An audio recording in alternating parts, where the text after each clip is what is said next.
السلام علیکم ناظرین، خوش آمدید آپ کا ہماری اس ویڈیو میں۔ آج کا ہمارا ٹاپک ہے،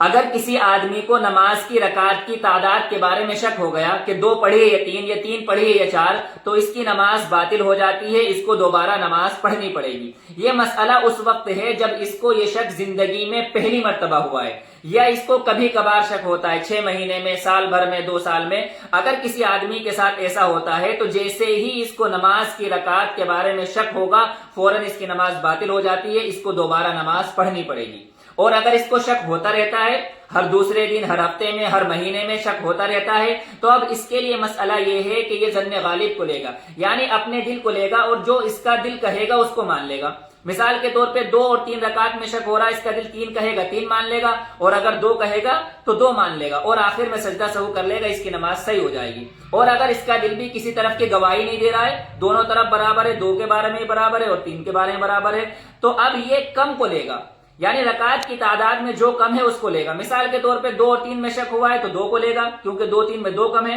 اور اگر 3 4 میں شک ہوا ہے تو 3 کو لے گا، کیونکہ 3 4 میں 3 کم ہے۔ تو یہ کم کو لے گا اور ہر رکعت پر بیٹھے گا اور آخر میں سجدہ سہو کر لے گا، تو اس کی نماز صحیح ہو جائے گی۔ ہر رکعت پر اس لیے بیٹھے گا تاکہ قاعدہ آخرہ اپنی جگہ سے نہ ہٹے، یعنی چوتھی رکعت میں قاعدہ آخرہ ہو جائے۔ مثال کے طور پہ اگر اس کو 3 اور 4 میں شک ہوا ہے اور یہ کم کو لے رہا ہے، ہو سکتا ہے کہ وہ چوتھی رکعت ہو، اور اگر وہ یہ اس پہ نہ بیٹھے تو قاعدہ آخرہ چوتھی رکعت میں نہیں ہوگا، تو چوتھی رکعت میں قاعدہ آخرہ کو برقرار رکھنے کے لیے یہ ہر رکعت پر بیٹھے گا اور آخر میں سجدہ سہو کر لے گا۔ اگر آخر کی دونوں صورتوں میں سجدہ سہو نہیں کرے گا تو اس کو نماز دوبارہ پڑھنی پڑے گی، اور اگر وقت نکل گیا ہے تو اب نماز پڑھنے کی ضرورت نہیں ہے۔